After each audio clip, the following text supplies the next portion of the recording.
Hi guys, in this short video I'm gonna show you how to fix Snapchat login error. First thing, open settings,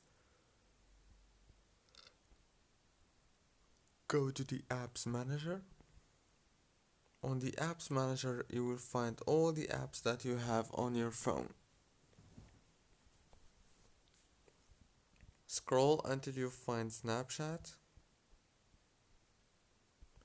click on it, and now click here on this force stop option and go to the permissions. Make sure to enable all the permissions. Go back, click on data usage. Right here you have to disable all those options and enable them back again. Go back, click on the storage, click on clear data and clear cache.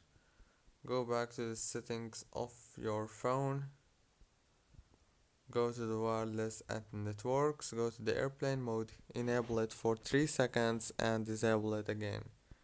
Very easy and simple. Don't forget to like, subscribe.